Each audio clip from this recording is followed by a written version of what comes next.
Hello everybody and welcome back to the channel. It has been quite a long time since I last did a Flashback Friday video, and I'm returning to the Star Wars universe now, and specifically back to the 1990s Power of the Force 2 line.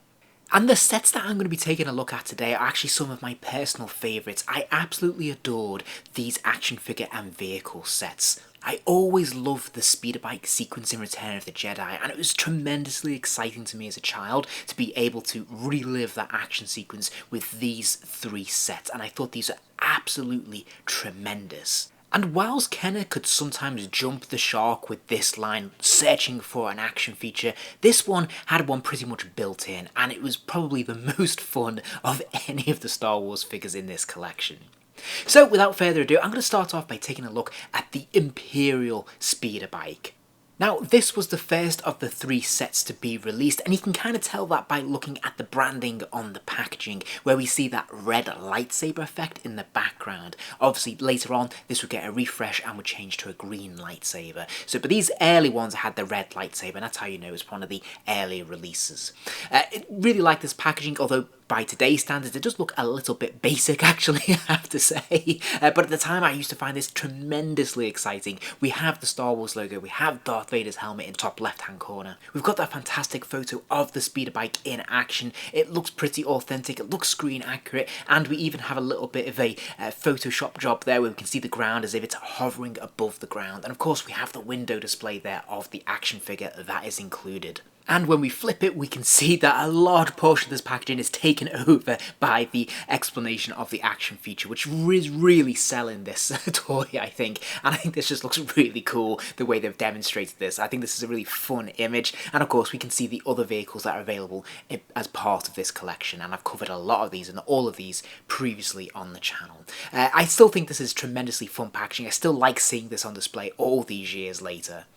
There was a trend in the 90s whereby you'd apply your own stickers or transfers to your toys, and this is no exception. Kenner went in for this in quite a big way with their Star Wars line. And whilst there is plenty of paint apps and some nice details on their various vehicles, you could enhance it with these transfers. And they would come on a little sheet and there'd be some instructions on where to place them. Now, the bike itself comes in three pieces. And there's two main reasons for this, I suppose. One is so that it can be packaged securely within this very small box that it has, but also, of course, because it is meant to break apart as part of that action feature. And this is kind of teaching you from the off how to assemble it and reassemble it. There's a surprising amount of detail and care gone into this toy. If you lift up the flaps at the back of the vehicle, you can see the inner engines there, which is quite cool. They're also linked to the legs moving up and down. Also, the central column, the central shaft, actually lifts up and locks into place as well. Now, I'm not entirely sure what this does, but I feel like it controls the legs and locks them into place so they can stand freely, which is pretty cool, and I like the way this looks. There's also a laser gun cannon underneath the speeder bike as well, which actually rotates from side to side, which is a pretty cool feature.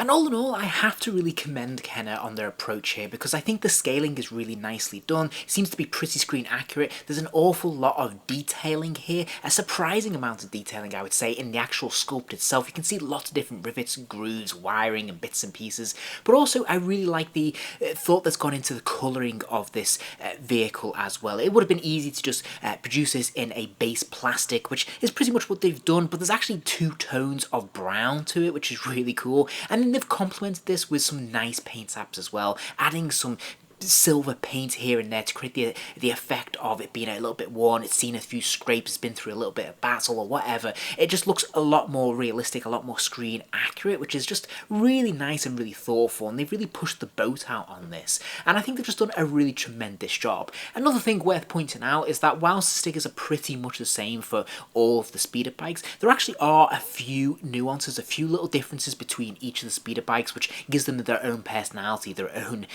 individuality, I suppose. And I think overall they've done a really, really great job, and even after all these years, these still look absolutely fantastic to my eyes. So let's take a look at the Scout Trooper. Now, funnily enough, when I was a kid, the Scout Trooper was my favourite of all the Stormtrooper designs. I'm not entirely sure why, but there's something about its look that seemed really different and really cool. And I have to say, I think they've done a pretty cool job with this figure. It was the first time that they'd reproduced this character in this particular line, the Power of the Force 2 line. Looking at it now, he does seem a little bit out of proportion, a little bit chunky. You will, of course, notice that very wide stance. That is so he can, of course, straddle the speeder bike. But overall, he looks quite clunky. He looks great when he's on the bike, but if you stand him freely, he looks a little bit weird. He's also a bit limited when it comes to articulation, which was typical of this line, but he actually does have a little bit more than usual. He does have a pivot at the top of the neck, allowing his head to move forwards and backwards, but not side to side. He's got a swivel at the shoulder, allowing the arm to lift up and out. Likewise, same one at the hip there, but he also has this hinge at the knee, allowing him to curl his knees, and this is the innovation, I suppose. This is the one that you didn't typically get in that 3 3/4 scale. So, placing your Scout Trooper on the speeder bike couldn't be easier. Of course, you bend his knees, you place him on the seat there, and you can grip his hands on the 2 handlebars there, and they fit nice and snug, and he's gripping them nice and tightly. And I have to say, the final effect is pretty cool. Like this, you don't notice the gangly body, everything suddenly looks in proportion, and it works really, really well. This is a great looking toy, and it's fantastic to put on display. And then finally, of course, we have the action feature. Yes, there is a button that if you press that at the back of the bike, it is spring-loaded and launches the Scout Trooper into the ether. I can't tell you how many hours I spent doing this as a kid, but I can tell you it was tremendous fun. So let's move on to Princess Leia's speeder bike. Now you will immediately see the slight difference in the packaging. Of course, it's had that rebrand. We can see the green lightsaber now. Of course, the image is slightly different. They've also made a lot more off the ground, the Photoshop element, and having that bike hover above it. There's a lot more detail on the ground this time. It looks a lot more like Endor, and I think they've used a slightly different card there as well in terms of the backing card, where we see the window display highlighting the action figure that comes with this set. And on the back of the card, you can see they've actually shrunk down the action feature, blew up the image of Princess Leia here. The idea that you could cut this out and collect these, I suppose. I don't know anyone who ever actually did this, but hey, why not? And then we actually have a bit more of a blueprint schematic of the speeder bike, which is kind of interesting. So they definitely shook things up a little bit here. There's no other toys in the line being promoted, which is unusual. And interestingly, this version of Leia, Endor Leia, was exclusive. This was the only way you could get hold of those in this set for a very long time. And you'll notice, of course, it has a brand new sculpt. Of course, it has the helmet sculpted in there, and it has this interesting rubber camo cape, which is pretty cool. Now that cape does actually come off, and you'll see it actually has her sort of general uniform underneath, which is pretty cool. And again, it's nicely painted, enough detail here to make this quite fun and interesting, and it kind of gives you 2 looks or 2 figures in one in a way. She also benefits from improved articulation. She has a straight swivel at the neck, allowing the head to spin all the way around. We see the same swivel at the shoulders we saw with the Scout Trooper, but here's where things get interesting. She also has a swivel at the waist, which is pretty cool, and that is obviously brand new. She's got the swivel at the hip, and of course, she also has that hinge at the knee as well. The other key difference with Leia though is that she also comes with a blaster, an extra accessory here that the Scout Trooper didn't. Now this blaster is kind of interesting. It's a little bit oversized, it's definitely out of proportion. It's also really bendy. It's made of pure rubber and it just looks a little bit strange. It's also a little bit loose in her grip as well, so this is far from ideal. But despite that, this is still a really cool set. Of course, the speeder bike is pretty much identical to what we saw. There's a couple of the transfers are a little bit different, but otherwise, this is a really fun figure set.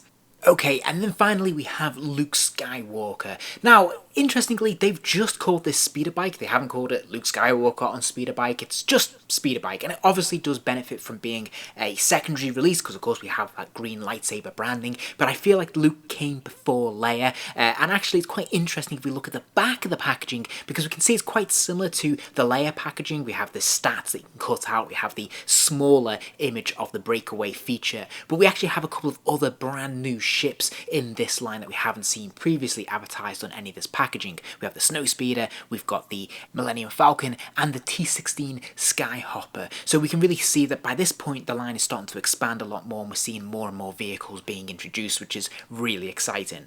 Of the three figures, I have to say Luke Skywalker is my personal favourite. I actually think he's the best all-round figure, independent of the speeder bike. Of course, this is a unique sculpt. Having that helmet sculpted in there is unique to this set. He does have the rubber cape, which again is removable, and underneath you can see his Jedi Knight fatigues from the end of Return of the Jedi, which is pretty cool and nice to see. Now, in terms of articulation, he does have the same points as Leia: the swivel at the neck, the swivel at the shoulder, the swivel at the waist, and he's got the swivel at the hip, and then finally that all-important hinge at the knee. Luke also comes with that rather unfortunate blaster, which is scaled up, of course, to fit into his widened grip, because of course he has to grip the handlebars of the speeder bike, but it does make the blaster look really ridiculous, as we've seen. It is that rubber again, so it is very bendy as well, and it just looks faintly ridiculous. But he also comes with his lightsaber, which is really cool. I love the lightsabers from the Power of the Force 2 line. I think they were all really, really fun.